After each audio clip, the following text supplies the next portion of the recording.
will now move on to our next distinguished guest of honor. And this is Srimati Vasundhara Ji. And I'll say a few words before I invite her to share her thoughts with all of us. She's a historian, epigraphist, and iconographist, and the author of several works such as Hampi Vijayanagar, the Temple of Vitthal, Kalamukh and Pashupat temples in Dharwad, the Shaiva monuments at Pattadakal. And she has been working on the history of Karnataka for almost 5 decades now. And she has worked on several temple sites in Karnataka, including the famous Hampi, Badami, Pattadakal, Mukteshwar, and the Kalmukh temples. And she was born in Haveri in the Dharwad district. And she studied history, Indian epigraphy, and French at Karnataka University. And she went on a scholarship to study theater in France. And after studying theater for 2 years, she returned to history, did her PhD from the Sorbonne University in Paris. Vasundhara Ji, it is my honor and privilege to invite you to share a few words with us. Thank you. Thank you very much. Thank you for thinking of me and inviting me to speak something about the book. And unfortunately, I have to speak about something. The book, I have not seen it. And I don't know what is the matter in it. So I'll be making, kindly excuse me if I make some general remarks on the subject. And first of all, I'll start saying that the history of Karnataka, it is written, whether it is Chalukyas or Vijayanagara or any other subject, mostly it is written on chronicles and hearsay accounts and later literary sources. Instead of, I'm an epigraphist, so I depend more upon epigraphic data for writing a history. And this subject is very much, the epigraphy is very much neglected in India, in India in general, and in Karnataka also.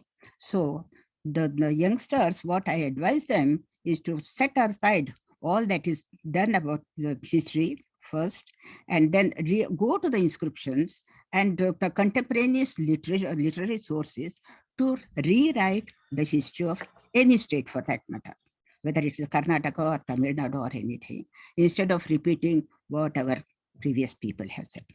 And for studying this history of any state, first of all, we should study religious conditions of the period. For religious conditions, it's very difficult for that time because we don't have many sources. Because the religion that was very much popular from north to south and east to west was Lakula Shaiva. This religion has not been studied much. And for studying Lakula Shaiva Shaivism, we don't have many sources. Here and there we do get, but we have to search for them. And most of the important sources are epigraphs and monuments. So we have to study these monuments and the inscription. When we study monuments, we have to keep in mind this what epigraphy inscriptions give us information about the temple. And for example, I tell you for this Pattadakal, I have worked with my husband on Pattadakal temples, and there are many wrong interpretations about the Pattadakal temple and wrong interpretation of inscriptions. Fleet was the first to publish those inscriptions. We should congratulate him for doing it, but unfortunately, he had given many wrong interpretations. For example, the first one I tell you that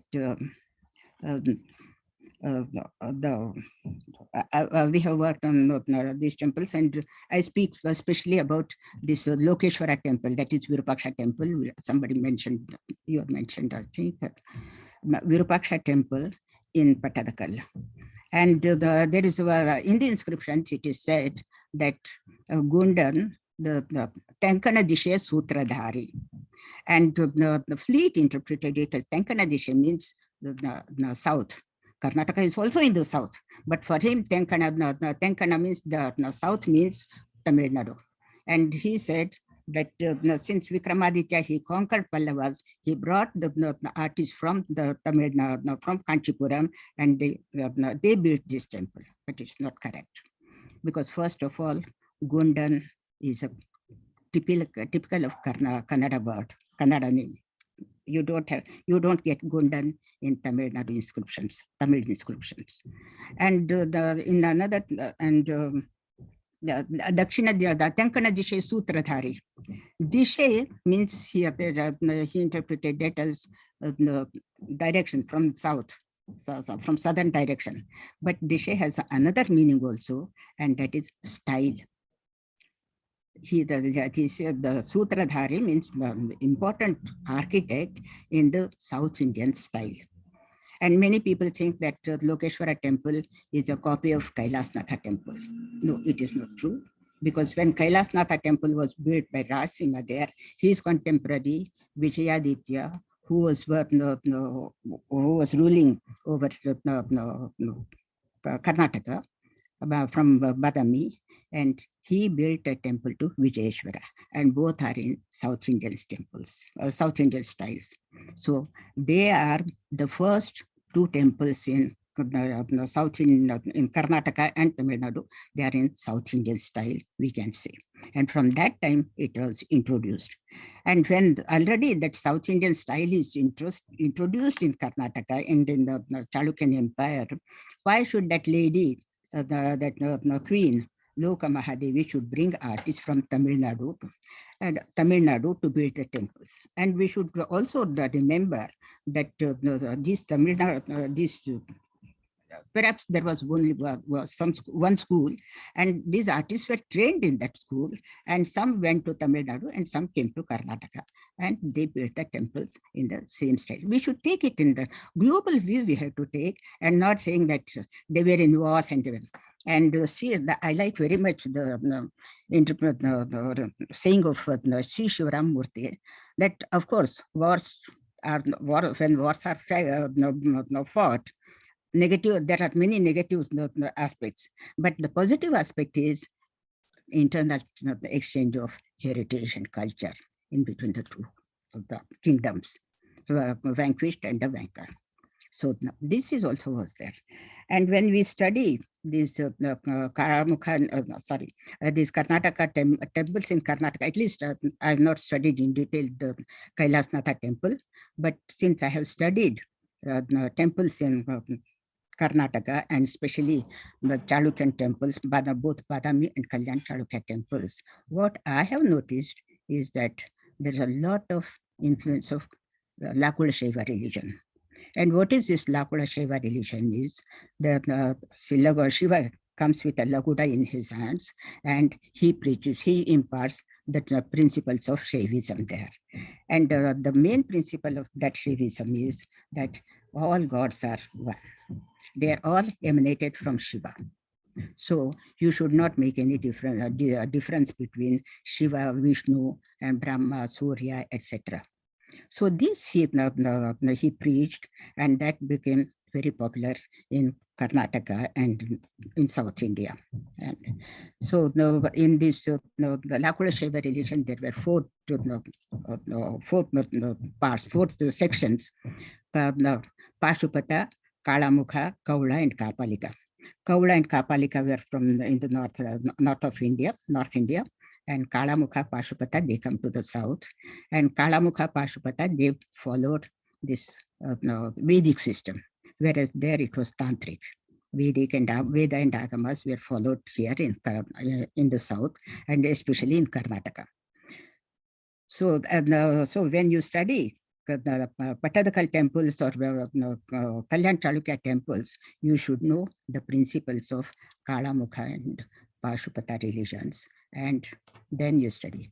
And since for this Kalamukha and Pashupata, Shiva is the main god, and since Shiva is very difficult to be realized with a naked eye, so the Sadashiva comes in there, and Sadashiva has 5 faces, and those 5, each face is turned to one direction, and each face has a different function. If it is east, it is Tatpurusha. And if you go to the south, it is Aghora Murti. And if it is west, it's Sajjojata. And to the north, it is Vamadeva. And Vamadeva is very handsome person. So that's like this. And Aghora is terrific. So when you study this temple, you notice that to the east, all Tatpurusha is magnificent. And so to the east, you will have all magnificent personality of Shiva and Vishnu. They did not make any difference between Shiva and Vishnu. So in all these temples, we find the images of Shiva as well as Vishnu, Brahma, and others. So to the east, you will have Tatpurusha, that is magnificent personality of Nataraja, and the type of Vishnu is Trivikrama Murti, etc. And when you come to the south, you will see all these Aghora Murti, Aghora fighting scenes. The Shiva fight, killing Anakasura, or Vishnu, the tearing the stomach of Narasimha, etc. And Rama fighting with Ravana, all these, Ravana fighting with Jatayu, these scenes. But when you go to the west, it is Sajjojata. It is identical with Brahma. So all serene images. And when you go to the north side, it is Vamadeva, handsome personality of Shiva, like Bhikshatana Murti or Ardhanarishwara Murti, Harihara Murti. So like this, you have to study these temples in Pattadakal. Sorry, any temples of Chalukyan temples, whether it is called Badami, Vatapi Chalukya, or the Kalyan Chalukya temples. And later on it changes. That's a different thing. When you come to Vijayanagara period, it changes. So till then, you should study like this. And when you enter these temples, there you have to be very, very alert, because to study these temples, it's not enough if you know, if you have a knowledge of only the Puranas and Purana, Maharana, Itihasa, that is Ramayana and Mahabharata. You should also know the literature, and especially for these Chalukyan temples and Badami, Pattadakal, you should know also Bharata's Natya Shastra. And apart from the Bharata's Natya Shastra and Natya Shastra and that Puranas, and you should also have the knowledge of literature, Sanskrit literature. That time, during Kalyan Chalukya, Badami Chalukya, Kannada literature was not yet developed. So the people in Badami and in Chalukyan Empire, they were very much familiar with Kalidasa and Bharavi's works. So when you go to the, especially I give you some examples of what is this, Lokeshwara temple in Pattadakal. In Pattadakal and also in Badami cave. In Badami cave, in the third cave, you have a bracket figure. Parvati is completely drunk, and Shiva is holding her tenderly. You can't find any reference in any of the Puranas for this one. You have to see Kalidasa's Kumara Sambhava. In the 8th Sarga, Shiva, Kalidasa writes that the Vanadevi, Savita Devi, the goddess of forest, she gives the nectar of Kalpavriksha to Shiva, and he takes tenderly Parvati on his laps, and he makes her drink that that liquor, and she becomes completely drunk. And as a result, she was about to fall down, and Shiva, he holds her tenderly and puts her on the crystal bed. So for if you read that one, and you will feel that the beauty of that one, and how that poet had, the sculptor had, was able to interpret this idea on a stone. You will enjoy both the sculpture and also the text, Kalidasa. And there is another one in Pattadakal, in Virupaksha temple. Yeah, at the entrance you have always no, this goddesses, river goddesses, no, Ganga and Yamuna. And in almost all the temples all over India, the Ganga and Yamuna, they are they are standing in a human form because they were river goddesses. They take a human form, and somebody holds umbrella or chauri, etc. Chauri bearers are there.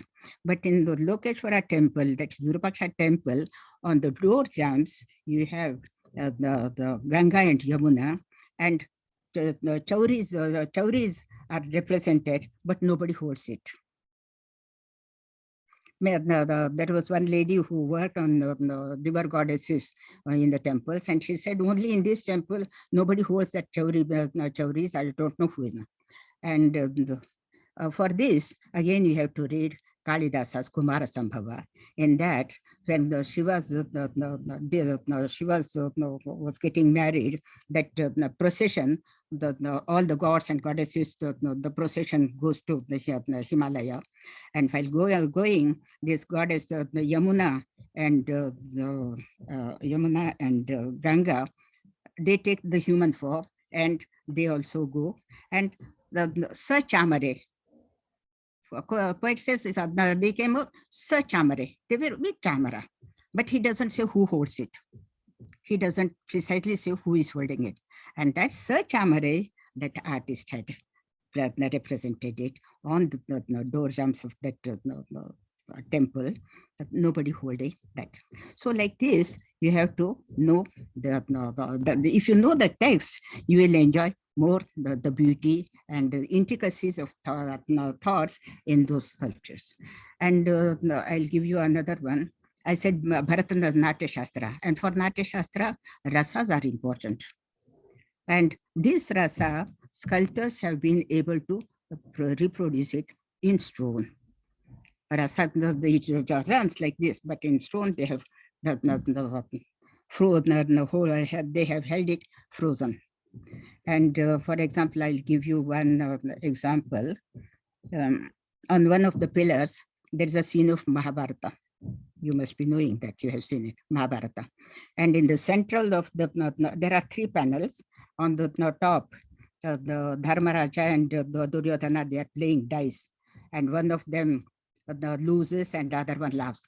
And that fellow, how he laughs, there are 4 ways of laughing. If he is a person, royal personality, and then the king like this, Dhiro Nayaka, Dhiro Datta Nayaka. And that's it, he should only smile. And if he's a demon, he should give attahasa, he should laugh. And that attahasa, the Duryodhana, how he gives attahasa laughter, that he is shown, ha ha ha, like this he's showing. And whereas Duryodhana is, Dharmaraja is sitting. And all the other brothers, they bring Draupadi, and how all brothers, they are standing helpless. So Karuna Rasa is there. And in the central panel, the Bhishma is sleeping, lying on the Sharashaya. And the arrows are pricking in his body, blood is oozing, he is suffering, but still he is there. So this is Adbhuta Rasa, how you get Adbhuta Rasa. And then Krishna asks him, give some discourse on Dharma. And Bhishma, he gives he makes a discourse, he speaks about Dharma, and that it is shown that he's in the Vyakhyana Mudra, that is, he's speaking. And this is Shantarasa is there. And they are listening to him, 4 brothers sitting, standing there. And it is in the battlefield. That is Bibhatsa and Bhayanaka Rasa, that he has been able to represent this one. So if you know, and in the lowest panel, this Duryodhana is hiding in the water, Vaishampayana, and Krishna tells Bhima to provoke him so that he will come out of the water and you can fight. So how Bhima is shouting, it is so loud, but how to show it, that one? So Bhima is shouting and like this, and Dharmaraja is saying, be calm, please take. So like this. And then of course Veera Rasa, both are fighting. And then on the other panel, there is a Kiratarjuneya scene. And of course, in the Kiratarjuneya, the first Shiva doesn't come. Arjuna fights with Skanda, the son of Shiva. And that also is seen. And when the Skanda cannot face him, Shiva comes. And in the center of the panel, both the Arjuna and Shiva, they are fighting fist to fist like this. So, and both are sitting on one another and fighting. So that also represents that this is the union of Jivatma and Paramatma. This also is represented. And the Bharvi says when they were giving the blow to one another, it was so loud that as if the rocks are cracking in a cave. This you have to show it, but how will you show it?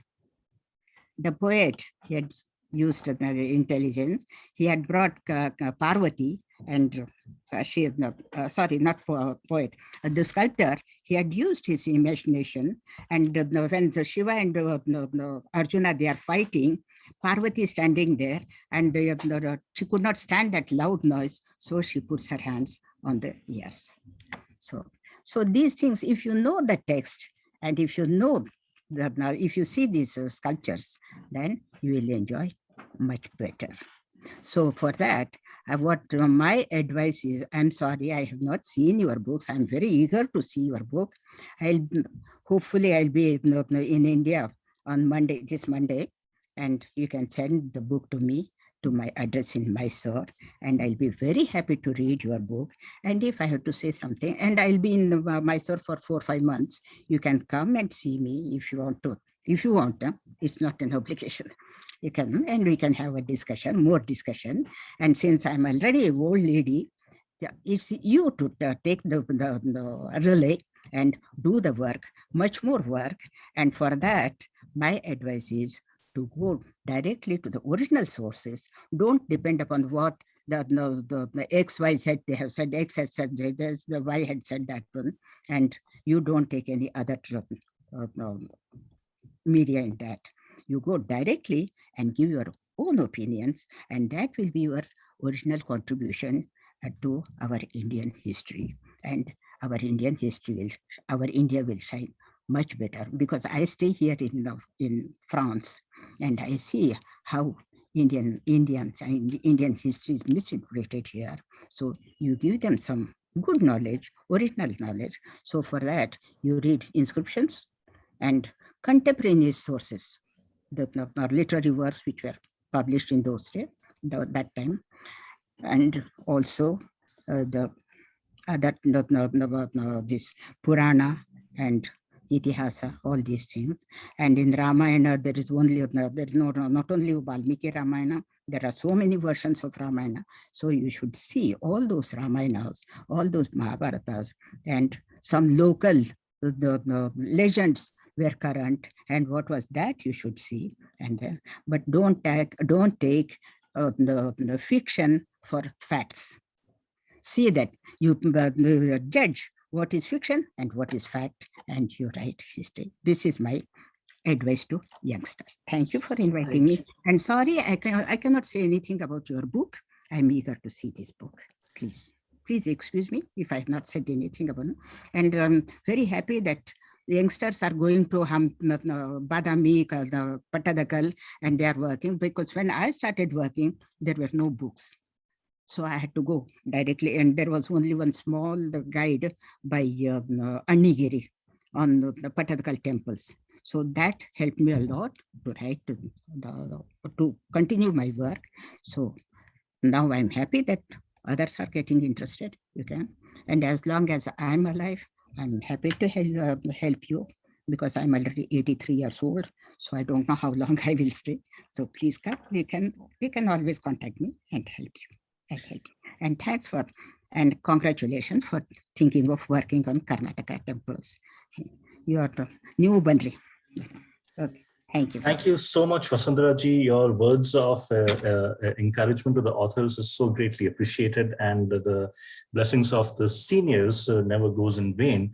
Now, once you are back in India, we will send you a copy of the book by Gurpreet and Bharat to your India address. So, and we look forward to your views and opinions on the book, and I'm sure Gurpreet and Bharat will be more than willing, happy to engage with you, come and have discussions with you. So thank you again so much for your kind words. Yeah, thank you for inviting me, and kindly excuse me, I have spoken something about what I know, but I couldn't say anything about the book. And about Pallavas also, I'm not an authority. Already many others have spoken about it, so I don't say anything. Thank you so much, Vasundhara ji. Namaskar.